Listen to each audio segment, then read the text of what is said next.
The greatest advantage in business and productivity and engagement for yourself and your employees is being happy. Happier employees, happier bosses drive higher engagement, higher productivity in their organizations, outperform their peers.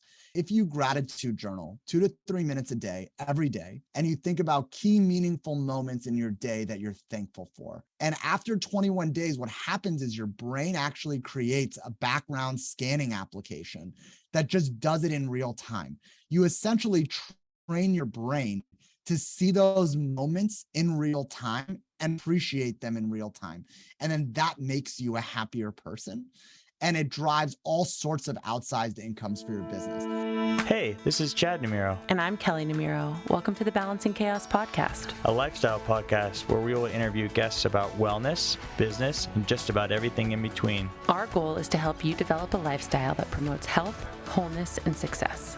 Through our conversations, we hope to inspire you to live a beautiful, full, and joyful life as you navigate balancing the chaos. We hope you enjoy.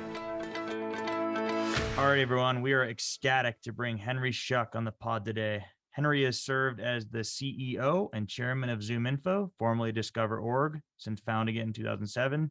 Henry led ZoomInfo as it became the first tech company to go public during the COVID-19 pandemic. Including the company's acquisition of Zoom Information in 2019, he has overseen 11 acquisitions in total. Prior to founding ZoomInfo, Henry was VP of Research and Marketing at iProfile, a sales intelligence firm focused on the IT market. Furthermore, Henry was named to Fortune's 40 Under 40 class of 2020 and is involved in various philanthropic efforts, which we will discuss later. With that, let's welcome Henry to the pod. Welcome, man. Thanks, Chad. Hi, Kelley. Thank you. Thanks for having me today. Yeah, and congrats on the continued success. I think I was looking at the financials before we jumped on, and you've continually exceeded expectations for both revenue and EPS, and even before COVID, like every tech company, or most, I should say, did. And so, congrats, man. Thank you. It sounds like an incredible journey. It is a really great journey. Not a lot to complain about. I was actually listening to you on another podcast, and one thing that you were talking about was you were talking about motivation and like the idea of waking up even on the days that sound challenging. And Chad was just, referencing continuing to knock it out of the park. And one thing that you said was, I just don't want to fail. Like, I will keep trying whatever it takes. I don't care. Like, I want to just see myself as successful. Is that a mindset that you were born with, or do you feel like that was acquired as you kind of went through your business life? That's an interesting question. It's probably acquired. Okay. There's this great Babe Ruth quote that says, it's really hard to beat somebody who never quits. Yeah. And it's like, yeah, it is. You just come in every day and you solve the problems that are in front of you. And sometimes those are really big problems and they're really challenging. And sometimes there are small problems that, everything's going swimmingly and you're just kind of like solving little optimization things. Sometimes there's like big fires in front of you, and those days are harder to get up and go, but you just get up and make a little bit of incremental improvement every time. I think the resilience around this company being as successful as possible, I think probably comes from the fact that, I founded this company when I was in law school. Mm-hmm. And lawyers are built to be risk averse and to avoid like risk at all costs and mitigate risks as often as possible. And at the end of my first year in law school, we started Discover.org, which turned into ZoomInfo. And I don't want to say ridicule, but it's pretty close to ridicule from like all of my law school friends were just like, this is the dumbest thing. It's so stupid. You're an idiot. Like, why wouldn't you just take like the big law jobs that are going to pay $165,000 your first year out? And it never ended. And it really never ended until like most of those people have asked if they could come work at ZoomInfo in the most recent couple of years. But, when that was happening, it was like, if this doesn't become a success, then like, all of them are right. And it has to become a big enough success that it's not like that everybody understands it as a big success. Mm-hmm. And then when it got to as successful as it is today, like anything, you have a group of naysayers and you're just trying to prove them wrong over and over again. And so you're constantly like looking to prove people wrong about what you think is the potential of your company. Yeah, it's like I think that I definitely feel that even with my company, which is so much smaller, but it's like proving to people that you can do it. There's a huge satisfaction in Totally. that, Yes, the for sure. most. Yeah. Can you tell for those of I know you know Chad, my husband, is in tech. And so a lot of our listeners do know what ZoomInfo is, but for those of them who don't, can you tell us a little bit, like bite-sized, what ZoomInfo does? I was showing her the tool before we got on, so I'm getting her Yeah. up to speed. So the basics of it are like the branded version of it is ZoomInfo is a go-to-market platform that helps sellers identify their next best customers, connect with them, and then build automated workflow around that motion. What that really means is at the core of what ZoomInfo does is it profiles 220 million business professionals and 110 million businesses around the globe. And so if you sell to other businesses, we have information on all those businesses, who the decision makers are, how to get a hold of them, what their phone number and email address are. We have information on what technologies the companies use, how big they are, how many locations they have. Are they growing? Are they shrinking? Have they hired a new CEO or CMO? And all of these little signals that tell you when you should be engaging with the company, and then the data you need to actually engage with them. So if you're a business to business seller in any industry, and we work with everything from like literally people who sell plants to offices to the Fortune 10, if you sell to other businesses, it's a tool that's really hard to live without. Yeah, sounds like it for sure. Yeah, I use it every day, so I think most people know, but I'm a VP of sales, and so when my team is etching out which accounts they're going after, or they're figuring out how to break into an account via contacts, etc., ZoomInfo is like the de facto tool. It also helps, like Henry said, tell you when they got funding. Yep. Just typically when they go and potentially buy software. Really important insights for us. So I've worked at 3 companies and it's used by all 3. So you've done Awesome. a great job at Thank you, Chad. I appreciate getting some traction here. Yeah. Before we get more into ZoomInfo, tell us about your upbringing. We listened to a few pods and we know you personally, and you know, your mom, I believe, was an immigrant, right? Yep. My mom immigrated here from Iran in the 70s, and then raised us essentially on her own. She worked 3 jobs as a nurse, and a lot of those, and 3 jobs really meant like kind of 16 hours a day, every day. Like an 8-hour day was like a day off. That would be like her day off. And most of those shifts at night. And so there was always like either my grandma or we had a babysitter who would come at night. She'd be there in the morning to take us and drop us off at school. She'd like clean the house, sleep for a couple hours, go back to work.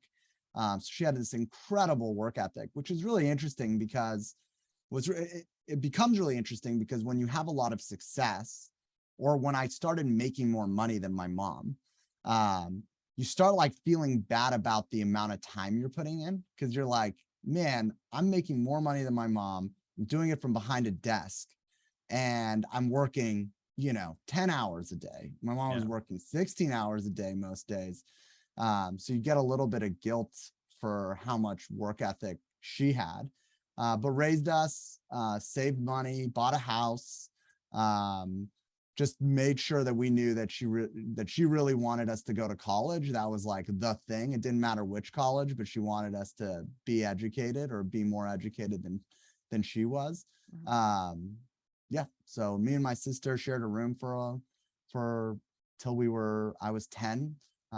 Then she was able to secure enough money to buy a small condo in a suburb of Los Angeles. And I went off to college. She had been saving money in a life insurance fund where like you could put money in a life insurance fund that had like surrender value at some point. So when I went to college, she gave me $5,000 and she was like, yeah, this is your college fund. I was like, okay, this is going to be like, I don't know what I'm gonna do with this, but I'm going to have to fill in the blanks. So I worked throughout college. And so yeah, that was how I was raised. So it's obviously she was a really hard worker, like clearly working 3 jobs, 16-hour days. That I'm guessing, I think that there's a lot of people out there these days, and I'm probably going to get, destroyed for saying this, but that think that, the American dream isn't possible anymore, and that it's not, we're not, like, hard work isn't going to get you anywhere. And I do not believe that at all. I think Yep. that you are a true testament to that.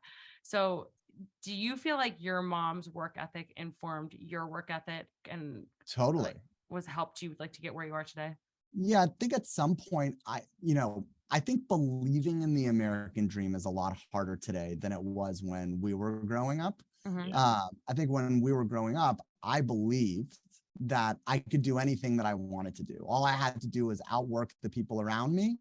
And as long as I always did that, I would have more and more opportunity to achieve whatever I wanted. I really believed that. And so when it was like in college, I was just like, I'm going to work harder than everybody. In law school, it was like, I'm going to work harder than everybody. That's the edge that I have. Like, you can't take that away from me. And I'm never going to look back at a situation and go like, oh, I wonder if I could have been more successful there if I just worked a little bit harder. Like, I'm just going to take that off the table. And there could be a lot of other reasons I didn't make the right decisions or whatever it is, but it'll never be because I didn't work hard enough. Like, that's an excuse that I'll never have. But yeah, look, I think it's hard to look at me growing up, with next to nothing, and then the success that we've had at ZoomInfo and that I've had personally, and not believe in the American dream today. So yeah, I think, like, regardless of the, how much more difficult it may seem, I still really believe that, like, hard work can get you a really long way. Yeah. We've certainly noticed a correlation just in our own lives and with guests on this pod between those that are immigrants themselves or immigrants as parents. There just seems to be a very direct correlation oftentimes with hard work and success there. Totally. I mean, no one who's successful is going to come on here and go like, you know what, actually, it's pretty easy. And yeah, like, I got lucky. yeah, like, I didn't have to work very hard. It just was like right place, right time constantly. And things just like materialized for me. That's just like not really, might be a few of those out there, but there aren't a lot. Like, everyone who's had success has felt the hard work necessary to achieve that success. Yeah. Yeah. So you thought that I'm guessing when you went to law school, thought that you wanted to be a lawyer. And so when you were in college, you thought you wanted to be a lawyer, and then did things change and you're like, oh, I want to be an entrepreneur now? Yeah, actually, in college, I thought I was going to be a hotel manager. That's why I went to UNLV. Oh. And I worked at the MGM Grand for like 4 years, and I didn't love it. Okay. And decided, okay, hotel management's not for me. Because I was working, because I needed a job. The way this actually unfolded was after my freshman year in college, I had no money. The $5,000 was gone. Yeah. And I needed a job. So I applied all over Las Vegas. Applied at the MGM. They didn't call me back fast enough. Banks everywhere. And there was this random job on the UNLV job board for some data company. And I didn't know what it did, but I showed up, paid $12 an hour. There was just an owner and me. And he was replacing this woman who was leaving, who basically told me, like, don't take the job. It's a terrible place to work. But I needed the money. I needed to pay rent in the summer. So I took this job. And it turned out that company was like a very early entrant into the software as a service space. It was annual recurring revenue. There was an online database. It was selling information on the information technology departments of large companies to salespeople who sold to those companies. And it started adding contact data in, and it was like this incredible experience where I got to sit across from the CEO. We grew the company from like $300,000 a year in revenue to $5 million a year in revenue in kind of like 4 years. But we did that without like any infrastructure around the business. And so by the time I was like done with college, the business was doing 5 million in revenue and like $4.7 million in profit. And it was like, let's build a company around this. And the owner wasn't really interested in actually building a company around it. So I was like, okay, well, I'm going to go to law school, because I viewed the legal, I viewed being a lawyer as something to be like really proud of. It had like a respect that came with it that you didn't get in other professions. And before I left, so this is 2005, I had started this like little nightclubs promotions company, like by accident. And it had 35 employees and contracts with a number of casinos. And I hated it. And I was like getting like my friend to run it. And this guy who worked for the business was like, why are you going to law school? And I was like, because I want to be a lawyer, because it has like a professional reputation that you don't get in other places.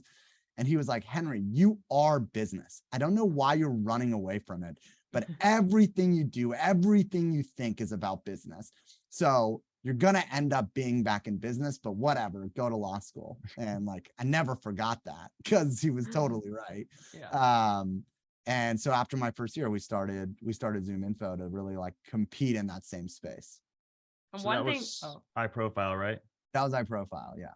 I had heard a story, I think it was on another podcast, that he was convincing you essentially to start this business, right? You were like, well, I don't know if you're serious or not. I don't know if I'm serious. Let's give it 3 weeks or what have you. Oh, this is like the guy that I found Yeah. ZoomInfo with, a guy named Kirk Brown, was convincing me. He came to me and said, hey, let's start this company that's like high profile, but doesn't directly compete.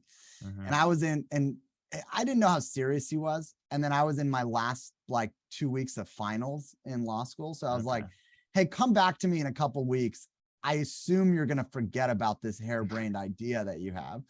And in 2 weeks, it won't feel that important to you anymore. But he called me 2 weeks later and was like, hey, I still want to do this. And I was like, okay, well, if you really want to do this, move to quit your job and move to Columbus, Ohio. And I was like, there's no way. Like, here's another like major roadblock. And he did quit his job and he moved to Columbus, Ohio. And I was like, all right, well, I'm going to quit my job. I was working at a law firm. I'm going to move all my schedules, move my school schedule in my second and third year so that I can work in the morning and go to school at night. And so I was working from 7 a.m. to 3. And then I was going to law school from 3:30 to like 10 at night. oh my I just gosh. took whatever classes there were. It didn't matter. Like social science in the law, medical malpractice in the law. Like if it fit a nighttime course, that's what I took to get through law school. And then reading legal text from midnight on. And then reading legal text. I mean, I took like pretty easy classes because of that. So the first year in law school is especially difficult. The last 2 years are much less difficult. So that was the right time to start a company. One thing that our mutual friend Ashley told me was that like when you first started the company, and you'll have to tell me if this is true or not, is that you would actually like pick up the phone and call your friends and stuff and say, hey, like, can you give me this VP's information? Is that true? Yeah, absolutely. Like I used I had a friend who worked at the Four Seasons. He gave me the full org chart. I had Chris Fiumara used to send me like the org charts of the different places he worked. And I'd be like, yeah, I put it right into the platform and I'd use those as samples. See, that is motivation and drive right Web there. scrapers back then. You had to do it manual. Yeah, you had to do a manual. Back then we were calling into places and like collecting some information online and calling into companies. And if a friend was willing to tell me what their whole org chart looked like at their company, that was like a big win for us. So tell us more about the early ZoomInfo days. I mean, obviously it was scrappy like that. Like you were doing things, to actually like really get your business together that like other people, like you said, weren't willing to do. Can you give us more insight into that? Yeah, so we built this business in a really bootstrapped way. And so we didn't have any outside funding for the first 7 years of running the company. And so I put $25,000 on my credit card. Kirk put $25,000 on his credit card. That was our funding. And so we knew that when that ran out, like that was it. If you didn't have money coming in the door before that, there was going to be no more business to have. And so we went out to market kind of 6 months after we started the company. We had a platform. We were paying sort of third-party contractors to build it for us. We were adding data ourselves during the day, building a marketing list of people to sell to at night. And then we went out kind of like 6 months after, sold our first deal to a publicly traded staffing company. It was a $14,500 annual subscription. And it was a big enough company that you went like, okay, like if we could sell to these guys, then there are a lot of people that we can sell to out there. Because if this big publicly traded staffing company loves what we do, is willing to spend money on it, then, there are a lot of companies downstream from there who are going to want it too. So we just continue to build every check we got, we've like put it all back into the business. Until 2010, I was making $2,000 a month. That was my take home salary. So my friends all went to big law making $200,000 a year, and I was taking down $2,000 a month, and putting everything else back into the business to sort of grow it. And then the business kind of took off. We did $300,000 our first year, $800,000 our second year, wow. $1.7 million the third year, $5.5 million the fourth year, then 15 million, then 25 million.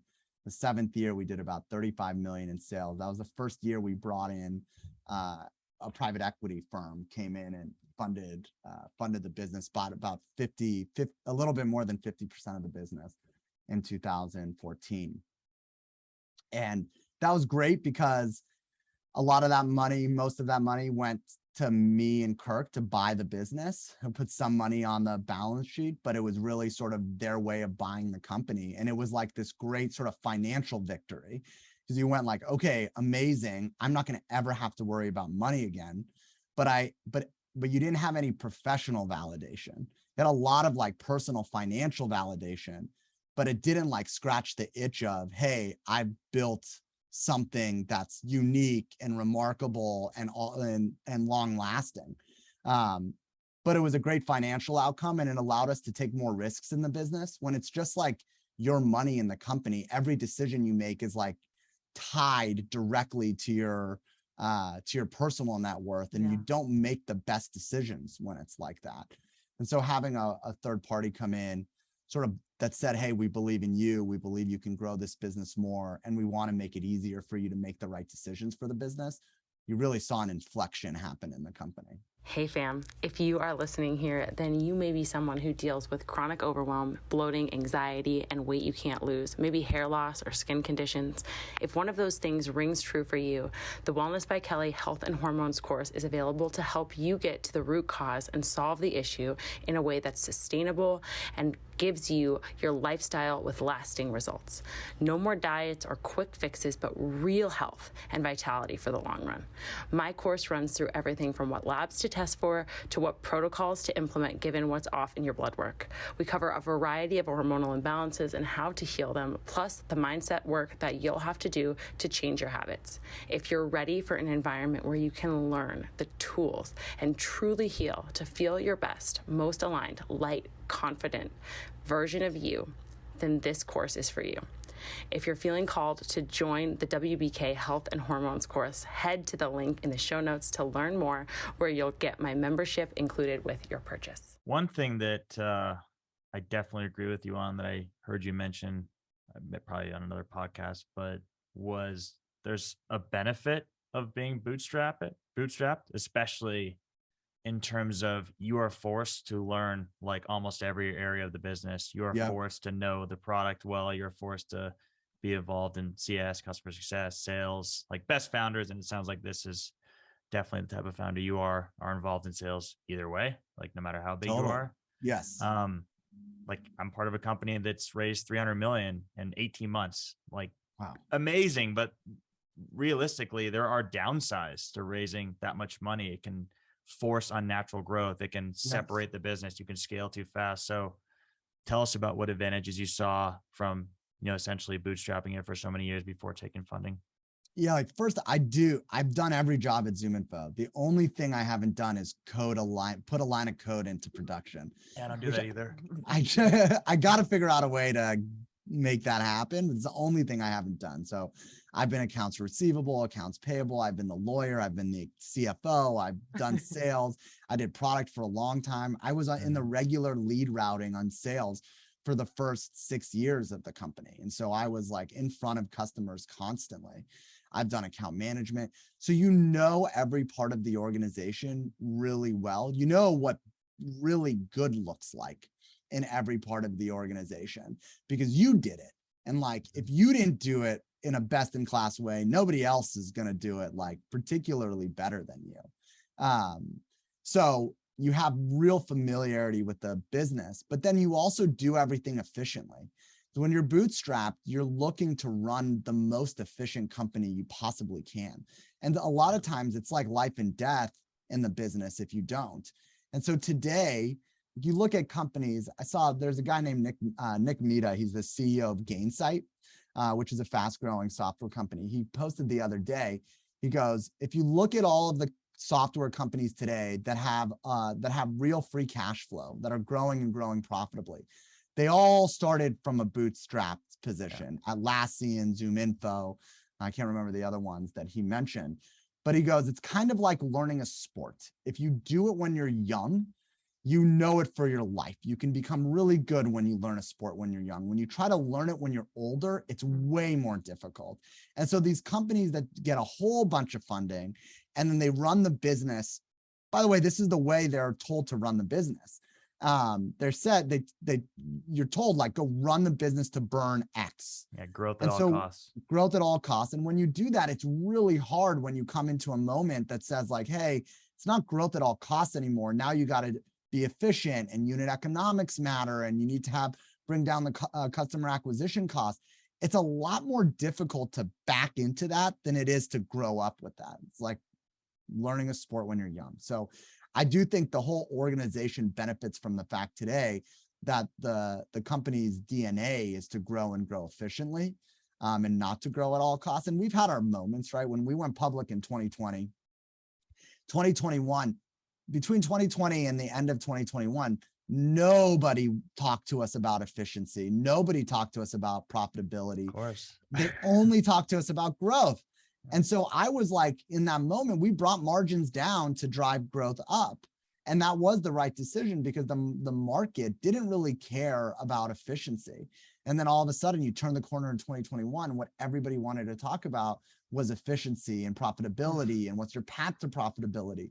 And we were just in such a better position to have those conversations. We're like, okay, well, we're going to increase free cash flow. We're going to increase margin, not that we don't have any margin. And so I think the company's DNA really is served well by the fact that we're bootstrapped, especially over the next like few years where people are going to care about profitability. They're going to care about efficiency. The first 10, 15, 12 years, 13 years of running ZoomInfo, I always had to make excuses for the fact that the business was profitable. Well, why is the business profitable? Well, I thought that's what a business is. Like, yeah, we're supposed to want. You must right. I thought you're right. supposed to generate profit. Well, why don't you take profits down, or why don't you lose money and grow faster? Like that was what I was responding to constantly. And That's so crazy. if you just sort of hang in there long enough, I think with anything, if you just kind of hang in there long enough, there's a good outcome to be had on these things. Let's call it for what it is. A lot of SaaS companies, I'd probably guess the majority, public or private, are unprofitable, at least in their first like 5-10 years. So that's an incredible testament. Maybe longer. Yeah. I mean, different conversation, but I think there's a reckoning in the next 9 or so months. You're already seeing it for sure. But another big one is headcount. And I think that's a big one because you yourself have operated in all the different areas of the business. And so you really know where headcount is needed and where it's not needed. And I think that's another pitfall is you get all this cash and you're deploying all of it because you kind of have to, and you're hiring so many heads and so many mid-level managers. And there's just so many downstream effects, I think, to managing that org. It becomes a lot less flat. There tends to be a lot of bloat and of course cost. And so maybe with every hire, you just start asking the question, like, what is this getting me? Exactly. Like if I add another layer of management here, what do I get? Do I get more software? Yeah. Do I get better software? What are the metrics you're going to tell me that this investment actually turned into something? Because if we're just adding heads because we think that's going to help, and we have no like actual hypothesis of like where and how and when will we know and will we know, then you just end up consistently adding heads. So I think the difference when you come from a bootstrap background is for every head that you're adding, you're asking the question, like, what do I get out of it? How am I going to see that? And like, what metric are we going to track to show me that I'm getting something out of it? So a couple of years ago in our product organization, everybody went like, hey, listen, the number of product managers we have in relation to the number of engineers we have is way off. Like you need to make a significant investment behind the product organization. I was like, okay, well, what do I get? Like, how am I going to see this investment turn into value? And so they have to go back and go like, well, here's what you would see. Like product delivery is going to increase. Efficiency of the engineering team is going to increase. We're going to have less rollbacks. The quality of the product is going to go up. It's like, okay, well, I'm willing to let you make a small investment to show me that, set up the metrics, show me that, and then we can make a bigger investment in the future when you're able to show me that the metrics are going in the right place to show me a return on that investment. And so you just think of everything like what money's going in, what return am I getting out? And you just don't let anything get past you unless a good answer to that exists. So speaking of headcount, like, and adding people to your team, you've grown your team to what, 3,000 plus? Yeah, more than 3,000. Yeah. So in doing so, you have to also be really mindful. One thing that my dad has built his business on, and he's told me so much, is like of the culture and the culture that you're creating within the business. Are there any things that you think of when you think of ZoomInfo and like the culture that you want to create and how you want people to feel when they come to work? Yeah, like I want people at ZoomInfo to feel like this is a place that they can grow, that they can grow their careers, that there's a lot of career mobility here. In fact, at ZoomInfo, there's 2.5 times the career mobility than our software peers. And so that's a real thing. You can move up, you can take on new challenges. I want them to feel like this is a place where hard work is rewarded, where the people who work hard and commit themselves to the company get the most out of the company. I want them to feel like this is a place that moves fast. We believe in quick wins. When you come into a new role, especially in leadership, what I see a lot of people want to do is come in, spend 3 months analyzing everything, then create like the perfect structure for the organization, and then go try to get that. It's like, no, like we're hiring you because we know there are numerous easy problems to fix in the organization. I want you to get here, take a look at it for 4 weeks, and then start getting the quick wins. Like 80% of the work is the easy stuff that you should be able to recognize right away. Go get me that stuff. And then we can work on the 20% later. And so, I want to be clear that with my leadership, like I'm looking for wins. I'm looking for quick wins. You need to put something on the scoreboard to show that you're like capable of doing a lot here. And I want to move fast. And I think like people feel that when they come here. They feel the opportunity to move. They feel the desire for wins across the organization. And they feel like this is a place where hard work really can really drive your career. So with that growth mindset, like having people feel like they have the capacity to growth, have a lot of your employees been with you for an extended period? Yeah, totally. Yes. And they all made a whole bunch of money in the IPO and they've stuck around. They're happy So about that. there is, like my head of sales has been with me for 11 years. Our chief operating officer has been with me for 7 years. Wow. We have a bunch of leadership across, or my CTO's been at ZoomInfo for 7 years. My chief product officer has been at ZoomInfo for 7 years. Wow. So people like really do fall in love with this place and stay. And a lot of the team's been with me for a long time. Now, they're not as close to me as they were, right? Because like when you're a small company, your frontline sellers were who reported to me. And now a lot of them are they're still frontline sellers, or maybe they're managers in sales or VPs in sales. That's like a few layers below who reports to me, but they're still here and they love the opportunity here. They love the company. They know how to sell the products. They understand the culture. And so they found places to be really successful. That's like what I really want to see today. Because back in the day, what was hard was as the business was growing and the people who started on the front lines with you, they, by definition, wanted to also move up. So if you added more people, the best salesperson, they wanted to be the manager. Then they wanted to be the director. Then they wanted to be the VP. And that doesn't work all the time. And so today, what I get a lot of fulfillment out of is some of those people who are like, oh, how do I move? How do I move? How do I move? They're managing like really important parts of the business, but they're smaller and they're very happy doing it. They love doing it. They can see the impact that they're having, and they've stopped chasing a title.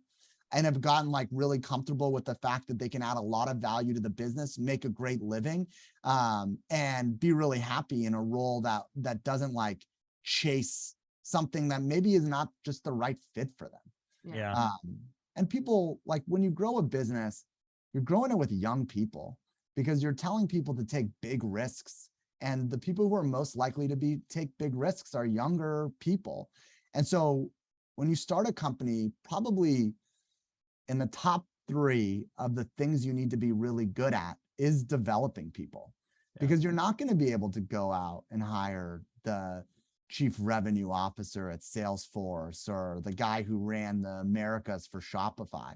You're going to hire people who've never really done it before. And you see some promise in them. You see that work ethic, you see their like desire to grow, and you have to sort of take raw talent and turn it into like really great executive talent along the way. Like, that's your primary job. Can you take inexperienced people and turn them into like world-class practitioners? And you have to do that if you're a startup, because you just can't go get great people.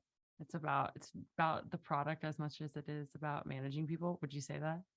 I think the product makes things a lot easier. If you have a great product, then you're able to grow quicker, even with really inexperienced people. If you have a really complicated product that's like number 2 in the space, that's really hard to do with people who are not like really great.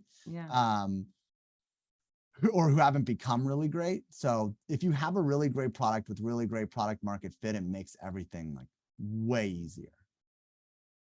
Yeah. And just to your point on retention, just so listeners are aware, it's very challenging in SaaS. There's a lot of money. There's a lot of equity. There is always a next best thing. And it's a very well-paid industry. And so that's impressive.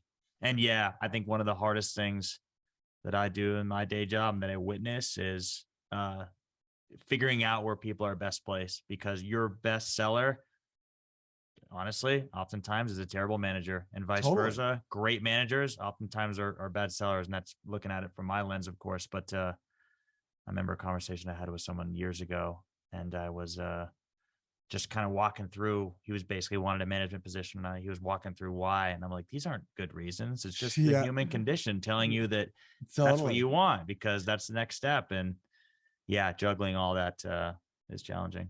Yeah. And I think like when people, you can make $300,000, $400,000 a year being an individual contributor in the account executive level. You don't take any stress home with you. You do your job, you go home, you're good at it. You can have weekends, you can take 4 or 5 weeks off a year and just like do a good job at your job and be like pretty carefree. And like, when you realize that is a life you can have, then you can just kind of get comfortable being great at that. And it's a great life. You're not going to like want for a lot. You're making really good money. You probably have a vacation home. You have a nice car. Like, you're not like really worrying about that much. The problem is in SaaS, everybody believes the grass is greener somewhere else. For sure. And recruiters are great salespeople. And they tell you like, come here, it's the best place, da, da, da. Oh, you don't like that about your job? Well, we don't have that problem here at our new company. The truth is like every company's got its warts. So you're going to trade like some little thing that you don't like about your company, probably for like 5, 6, 7, 8 things at the other company that you just didn't realize you weren't going to like to. So really just like being clear about what's important to you and are you getting those things, and then letting the rest of the stuff like just be noise that you don't hear is like so valuable. Yeah. And here's 1,000 shares. Well, how many shares are there outstanding? Oh, we can't tell you that. Yeah, totally. The games you play with shares, like I heard this guy go, hey, we're giving you this number of shares, and when we're worth $200 billion, they're going to be worth $2 million. It's like, there are 3 software companies in the world that have ever found their way to being worth $200 billion. And it took like 20 plus years for them to get there. And the likelihood that this company just like selling you on a $200 billion vision is going to be one of those is like, it doesn't compute, but fine, like fine. So true, man. But would you agree that you have a generally flat organization, or as flat as it can be at 3,000 people? Because I've heard you talk about getting on sales calls, and I mentioned it prior, but I love that. And that's where I think, here's where I think it can go wrong with SaaS companies, especially, is when there's too much attachment between the E team, the executive team, the product team, and then call it the on the ground team, sellers, customer Yep. success. There's So just basically by flat, tell our listeners what you mean. You mean like where like There's somebody like- from the executive level is doing things that the sales there's team like is doing. as least amount of hierarchy as there reasonably can be. Yeah. So I don't know if we're more flat or less flat than a lot of other companies. What I do know is that the executives, every executive that I have, can do the job of the front line and often does. And so to be really successful as the senior VP of sales here, you also have to be able to run a sales process on your own. To be really great at account management, you also have to be a really great account manager and be able to take any number of customer calls on your own as well. Like the last 2 weeks, I've been traveling, meeting customers. And I was at a board meeting in Chicago the other day, and one of the board members was telling the management there, he goes, "Do you think Henry needs to go meet with these $300,000 a year customers?" No, he doesn't. But what does it do for the company? It models great behavior. It tells everybody that every customer matters. And do you know how much he's learning in a meeting with the customer that no one else in the organization gets an opportunity to hear and feel and understand? When Ashley started her company, she asked me for advice. I go, look, the number one advice I can tell you is go sell the product. Because when you're standing in front of somebody and you're pitching the product that you've built and they tell you it sucks, or that their other competitor does it better, or whatever, we're not going to buy it, it's too expensive. Like the feedback you get in a sales motion, I think is the most valuable feedback you can get, because you're asking people to put money into your product and they're going to tell you exactly what they don't like about it. And then that informs a tremendous amount of decisions that you're going to make around product roadmap, around messaging for your products and services, around pricing and packaging and what works in the market. And you just don't get that if you're not in front of customers. You just got to be in front of customers.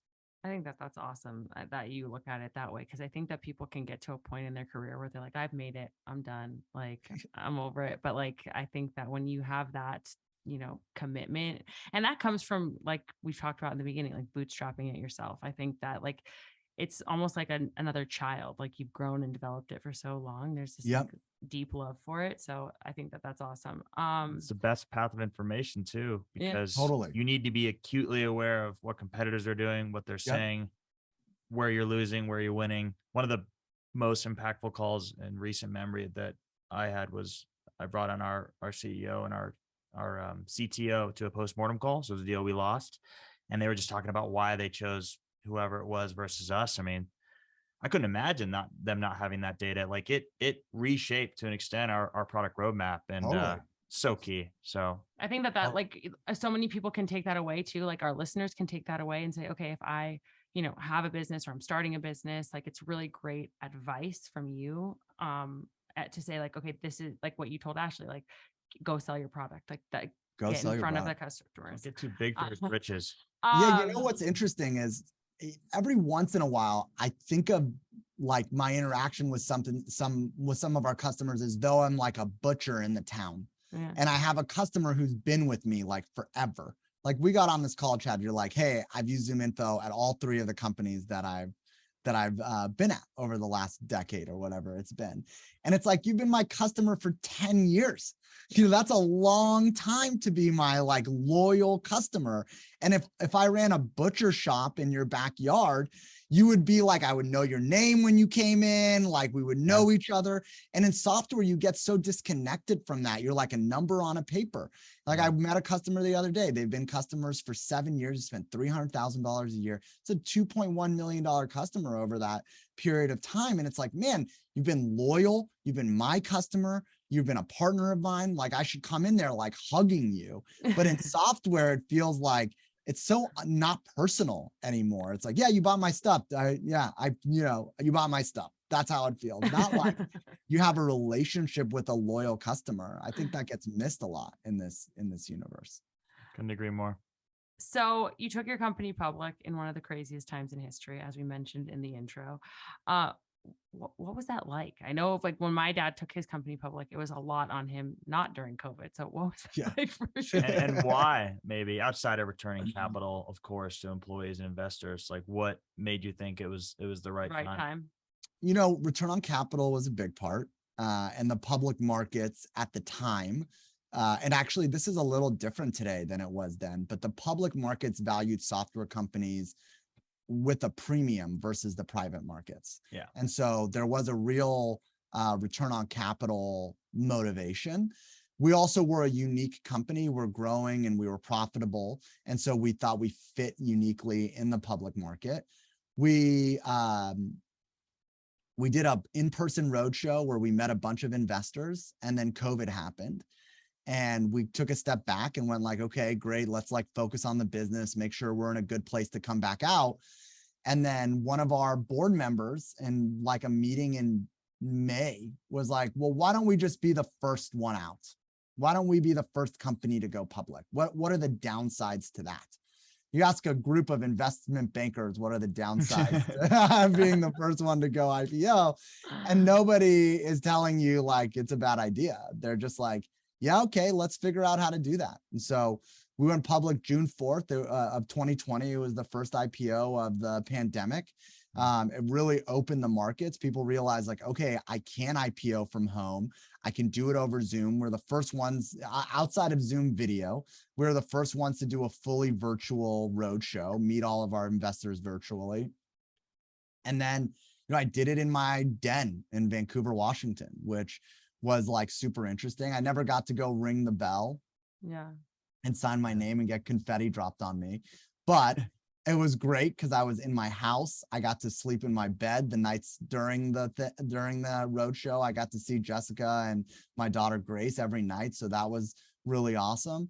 I think that like for my mom, when my dad was doing the first IPO, like he was gone for like a month at a time. Yeah, you just disappear. Yeah. So that's that's awesome that you could just go see them. And totally. Jessica would open up the pool in the afternoon. So I get finished with a long day and I could go swimming and like had a life. Otherwise, you're just like in a random city with a random investment banker, like going to some random dinner. I told the investment bankers before, I was like, hey, I'm not doing the dinners. They're like, no, you have to do the dinners. Like, I'm not doing the dinners. You don't get anything from them. They just like take up 3 more hours of my night. Yeah. And so being able to do it virtually took that objection off the table, but it was great. It gave us a ton of, the thing that I was missing in the first transaction with private equity was the professional validation. And what you got when the company IPO'd was a lot of professional validation. It's really hard to tell you didn't build an amazing company when you IPO it, take it to the public markets, have investors shake it down for all of its fault and still put meaningful money behind it. That was like the first moment where I really felt like professionally I had accomplished something real. And, look, we're at that point, $400 million business with 1,300 employees. And it was legitimately the first time I felt like real professional validation. Did you pause and take a moment and celebrate? We celebrated that night. I did pause and take a moment that night, but the next day you're just like right back at it. Yeah. So what was the exit valuation for the listeners? When we IPO'd at $21 a share, which would have put the company around, call it $10 billion. Around $10 billion. And then that day it went up to 40, which would have put it at about $15 billion. Since then it's been close to 30, back down to 15. It sort of hovers around $20 billion market cap. Wow. Yeah. And who underwrote the IPO? So JP Morgan and Morgan Stanley. Amazing, man. It was it was awesome. Yeah. Nothing to complain about there. So with COVID, was there a lot of change in your business too? Like, were you doing a lot of Zoom calls, like where people didn't go into the office obviously as much anymore and all that? And has that changed since people have been going back, or what do you see the future like? What's your work from home policy? That's a big one. So our work from home policy is open right now. So the offices are all open, but there's no mandated come back in. I would love to bring people back into the office at least like probably no more than one time a week right now. I think they miss out on learning opportunities, collaboration opportunities, opportunities to talk to their managers and their colleagues. You do miss out on all of that. Now, obviously what COVID proved is you can do your job from anywhere. You don't have to be in the office. Like there's nothing special about this building that enables you to do your job. But there are things that you miss out on when you're not in this building, when you're not with your colleagues, when you're not with your managers. And I think like you need a day a week to recreate that, get you the benefit of it, and allow you to go back to wherever you want to go to do the rest of your job. My sense is it kind of sucks to work from home every single day, like to have no change of scenery, to have Chad would tell you that. interaction with other people who are your colleagues. Like these people made up your social fabric before COVID. They were your friends. They came to your weddings. They were there when your kids were born. And like, now you're just going to like have that relationship over Zoom. It's unrealistic. And you're not making friends in other places. You know, you're not like now on the kickball team at the local YMCA meeting other parents. You do need social interaction. It turns out the people you work with share a lot of the same things that you do. They're struggling with the same things. They're around your same age. They have kids the same age. So there is like social connectivity also that you miss out on that I think is really undervalued. I think working from home in general is a valuable thing. I think it's like everything, too much of something is never good. And this is one of those things where if you do too much of work from home, you miss out on a whole bunch of other positive things. I believe in a hybrid approach, which it sounds like you have option to go to the office, which people will take. And then, reality is people got accustomed to not having to commute and, saving money on all kinds of different things. And that's important. And that means something to a lot of families. But pre-COVID, everyone's like, oh, you work from home? Because I've been remote for years and years. And like, that's so cool. And I wish I could do that. I'm like, it's not all it's chalked up to be. Like, the grass is not always greener. There is a massive benefit. And I dearly miss being in an office, I'd say 2 days a week. Yep. That's what would work for me. Yeah. Yep. Totally. And I think it's important to think about it from the perspective of the organization too. Like, I think that the organization really benefits when people, like you said, are there, like where they can collaborate and be creative and have a moment together. So absolutely. I think that's great. So what's next for ZoomInfo? Where do you see the future of this company going? Yeah, so I think we're really early in all of our markets. That's the best thing about ZoomInfo is that the total addressable market, well, there are a lot of best things. One of the best things about is that the total addressable market is really big and we're barely scratching the surface of it.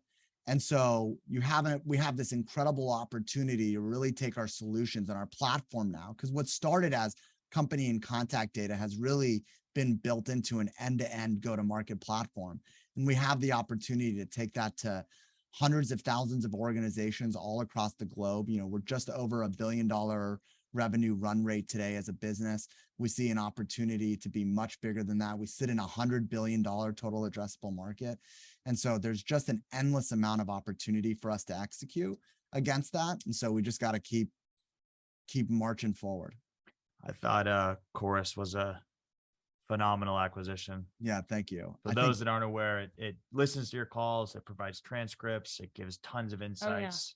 It's an incredibly valuable tool, and clearly it's been validated by Gong and others in the environment. So yeah, that company, when we acquired Chorus a year ago, is growing 100% year over year, and part of our strategy is to do acquisitions and fold them into the companies. It was growing 100% year over year. It's now growing close to 300% year over year. Wow. And again, it's because it's a huge market opportunity. It's integrated inside of ZoomInfo. And so we can go to customers and say, like, you need conversation intelligence. The best place to integrate it is in the platform you're already using for go-to-market. And that's really resonating. And so we'll continue to do M&A to grow the business and to grow into different opportunities. But right now, we went public, we did 5 acquisitions, and we're pulling them all together today. Yeah. Yeah, I was going to say, you guys have done 5 acquisitions. Is there like a strategy behind, or is it just like the quality of the company is like that's what matters most? It's got to fit into like what sellers are using. So like if Chad was here and said like, I never heard of Chorus, that would be a problem because he is our buyer, right? Right. So you want him to really understand and leverage the types of tools that we acquire. And then, we have this huge data advantage. And so how do you use that data to make a software application better? That's how we're thinking about it. And so like for any entrepreneur, what is your asset and how do you leverage that as broadly as possible? And for us, like the two real big assets in our business are data and our go-to-market motion. And so if you can find a software product that gets better with our data and all of our sellers can sell in the go-to-market motion, that's a dream come true. Yeah, I think it added a lot of stickiness. Yeah, totally. Let's change gears a little bit. So I asked Ashley what you might want to talk about in this podcast outside of our questions, of course, and she mentioned like your philanthropic efforts. So you're very successful. What does that mean to you in terms of giving back, and how do you approach that? Yeah. So when we were growing up, my mom, she always gave back. Always. Like you would get those things in the mail where they gave you stamps with your address. My mom was like writing checks to give to these charities constantly. When I Googled my mom's name once when I was in college, and I found that she had donated to my sister's college. And I was like, what are you doing? Like, you don't have any money. Yeah. Like, what are you doing? And they're doing well. Yeah. The colleges. Your college is doing fine. And my mom used to always say, like, whatever you give, you get 10 times back. And it was like, okay, it's just like a belief in karma, basically. Yeah. And when I graduated law school, when we graduated, I don't know why it stuck with me, but maybe it's because it's clever sounding. But the dean said, like, go out into the world and do well and do good. And I was like, oh, that's a really interesting statement, right? It's not just like go be successful, but do good in the world. And so what started at ZoomInfo as Jessica and I, we adopted a local elementary school in an urban neighborhood. And we, at Christmas time, bought them all Christmas gifts. It was like 30 kids. It felt like an easy thing to do. It was also really rewarding. Like, right, we got to come in, give them all these kids, the gifts. The kids were so happy. We did that. And the next year we're like, okay, we want to do that, but we'd love to do it a little bit bigger. And so someone connected us with a local elementary school district or school district. And they're like, they have a bunch of kids under the poverty level, a bunch of homeless kids, and they would love it for you to do something there. And so we did like Christmas gifts. For now it was like 100 kids. And the next year we did a whole drive where we raised about $20,000 for the school district. And then like gave a bunch of like in-kind gifts, jackets, socks. They have a resource center that helps kids who are homeless, who are below the poverty levels. They can come in and they can get basic stuff, socks, jackets. Sometimes their parents will come in and say like, hey, I'm going to miss rent this month. Is there anything you can do? And that organization can help them. And so over 7 years, we grew it from that little elementary school to last year, we gave $2 million back into the communities we work with and a bunch of in-kind gifts as well. And like, it's just like you're doing the do good part of your responsibility. Like your responsibility is not just to do well. And, you live in a community. We live in a community where on my way to work, I drive past these people. I drive past these schools and I come to my fancy office in my fancy car and I get to do fancy behind the computer work. You can't like have that success and not feel obligated to give back to the community you're in, or you should feel obligated to give back to the community you're in. And I think what's been great about that program is everybody contributes. And so what happens is the whole company donates, everybody donates either like clothes or time or money. And then Jessica and I double everything that the company donates. And so they know like their contribution goes even further. And so it's just been a great opportunity for me to do good part and to role model really good behavior for the company. I think that that is so incredible. And I think that the most important thing that you said, coming from, like, for me, I'm the director of a children's cancer organization here in Las Vegas. It just feels so rewarding. Like, Yep. there is no better feeling. Like the other day I was about to get on a call with our like organization for our fundraiser that's in October. And I was like, oh, I don't have time for this. And then I like checked myself. I was like, wait, hold on a second. I have time for all my other bullshit all day long. Yeah. Like there is definitely time for this because there's really nothing more important. So Yeah, you the feel fact an that obligation. the fact Yeah. that you and Jessica do that, I think is really awesome. And it's up to several millions, right? As I understand Yeah, it. we gave 2 million last year, just last year in the community, in the community. And then every year, the year before that, we gave $1 million. The year before that, we gave $600,000. And so it's grown every year. Amazing.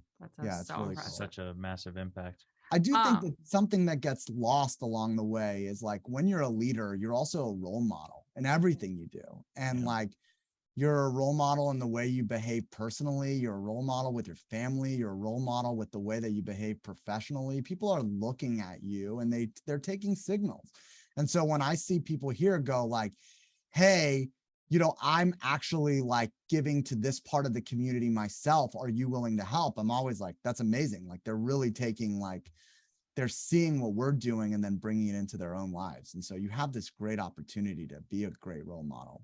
Yeah. And Sure. that is more impactful than anything else because the more people doing these things, the Yep. more of an impact it has on the world. Force Totally. multiplier.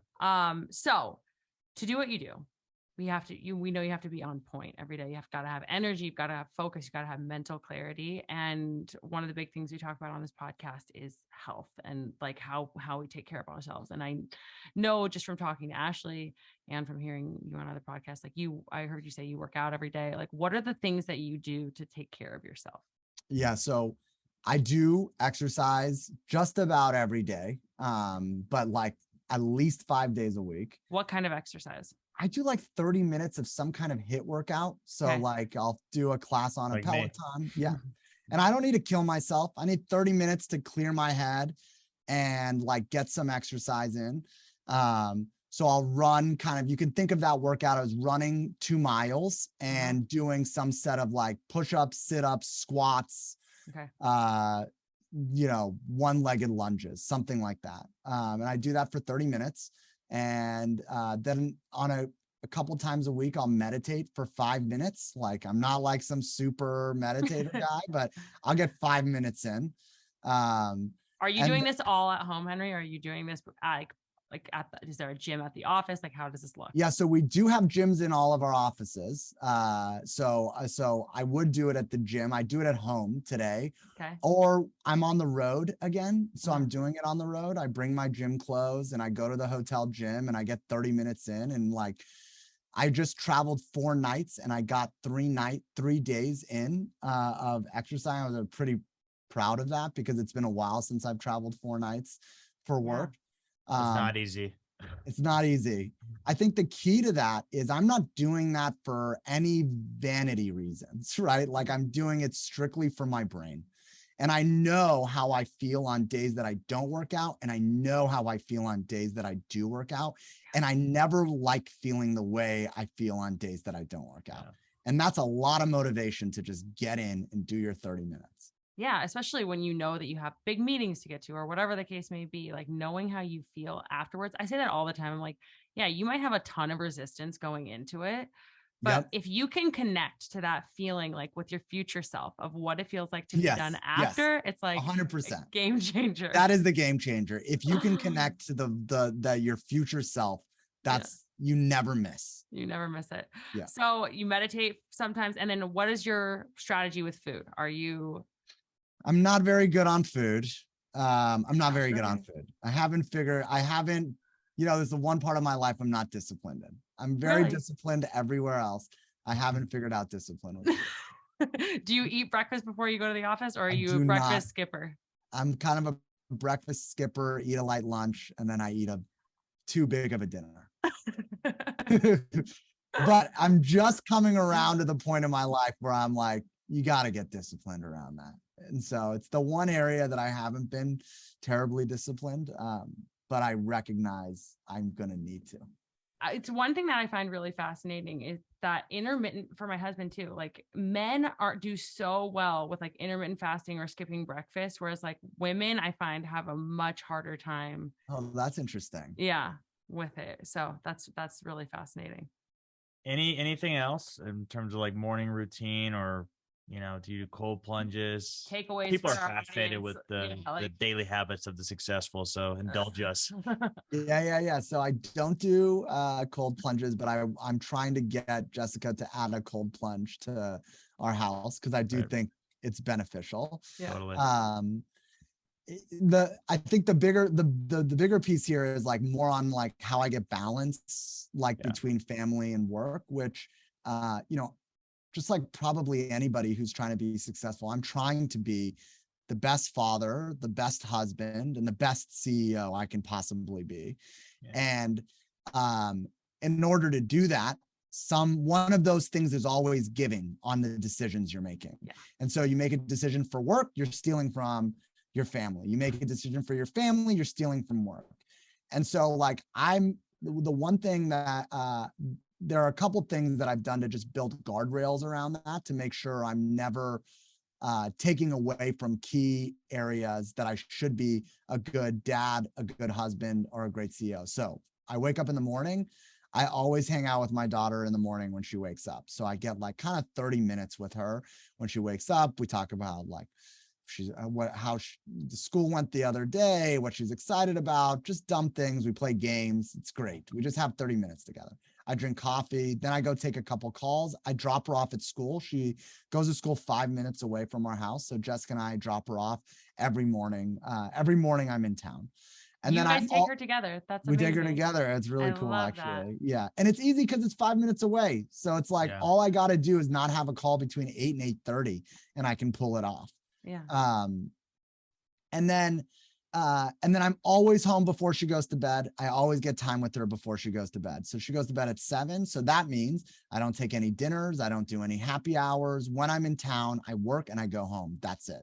So I get invited to all sorts of, come to the Blazers game. No, like I'm going home to be with my family. Now I also recognize that I'm going to have to travel for work. And there's going to be times where I have to travel that I don't have any control over. I have to go meet that $1 million customer. I have to go to a board meeting. I have to go to investor meetings. And so I don't feel bad about those moments because I'm making that other commitment for when I'm here. So as long as when I'm here, I'm seeing Grace in the morning and I'm hanging out with her every night, then I never feel bad when travel is required because I know I've made the commitment in that other place. When this started, I was always feeling guilty in one place or the other, right? Like I'd be like, oh, I got to travel. I feel bad. Oh, there's a happy hour I'm going to go to. I have to go to that. I feel bad. And so when I put the guardrails up, I was like, okay, I'm making a real commitment to home and I'm going to make a real commitment to work. And I'm never going to feel guilty about either sides of that equation. That's worked for me. That's worked for me really well. I love that you are giving this advice to our audience because I think that we can get so distracted, whether it's with our phones. And so it's like, oh, you have that time with your daughter, or like I have that time with my sons in the morning. We could be on our phones, looking at emails, looking at social media, or with all of the things that you say, like you get invites to. It's like, I've gotten invited to 3 dinners this week. And it's like, there has to be a point where we say no and we prioritize what our values are. And so for you, it's like work and family. And it's like, if you know what your values are, and you're putting those in place every single day with structure, there doesn't have to be a guilt trip around. 100%. You have to be intentional about it. Yes. And everybody knows, like, no one's asking me to go to dinner with them anymore. It's like, I'm not going. And so like, it works. And the people around me know. So I tell like my chief of staff and my executive assistant, like, don't even ask me. Because I know if you ask me, then you'll feel bad. Like, oh, I don't know. Okay, maybe, but do not ask me. I'm not doing it. I like that. I like that. I like it a lot. I think what you guys are really saying is I should play less golf. Golf is a big commitment. That's just like a big commitment. Yeah. I stopped playing golf, so enjoy the next couple years, Chad, because seriously. The tea times are dwindling. I'll say that much. I used to do like the very first tea time, so no one was up yet. I'd wake up at like 5 a.m. I'd race to the course, and then I'd play the holes, and I'd get home like right as people were waking up. I felt okay about that, but it is a big commitment.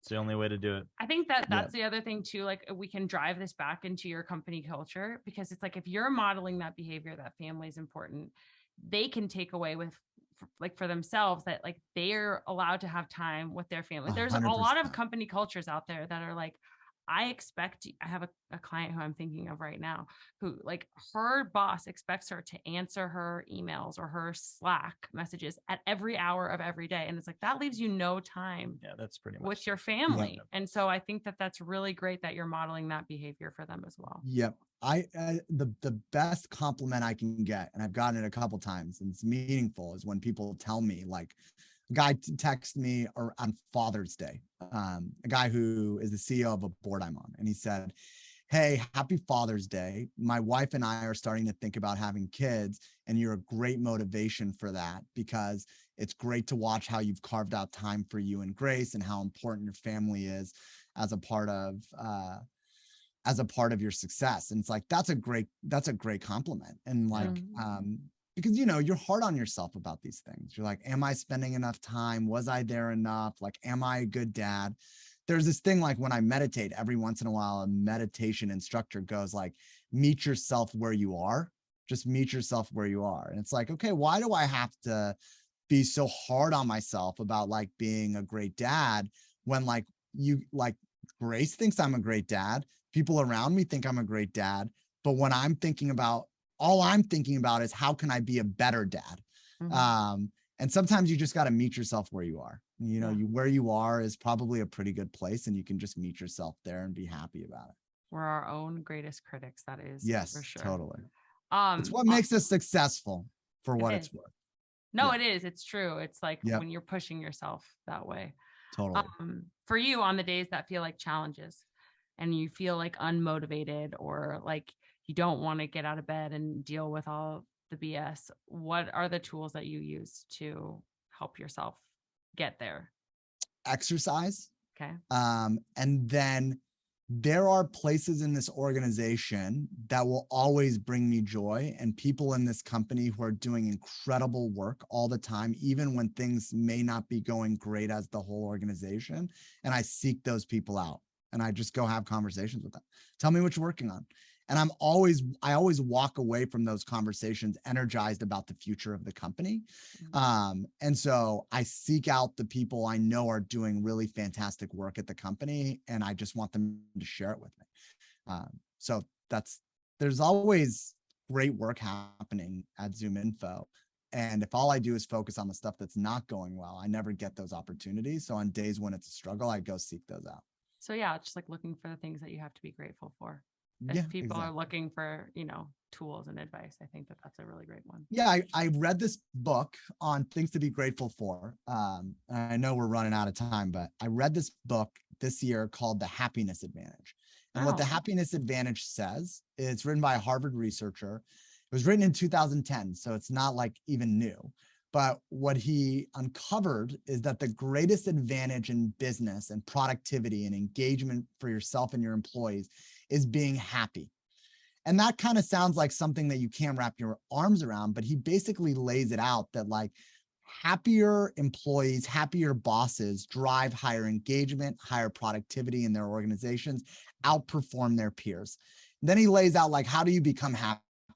And it's like basic stuff, right? It's like you exercise every day, you meditate. And then the big one is he talks about gratitude journaling, which is all the rage today, right? But the way he talked about it in 2010 is if you gratitude journal 2 to 3 minutes a day, every day, for 21 days, what happens and what you do to gratitude journal is you look back 24 hours and you think about key meaningful moments in your day that you're thankful for. And so for me, it'll be like, Grace gave me a big kiss on the way into school that day and waved at me the whole way into her class. Or I had a great meeting with a customer who was really thankful for everything we did, whatever it is. You write it down, 3 minutes.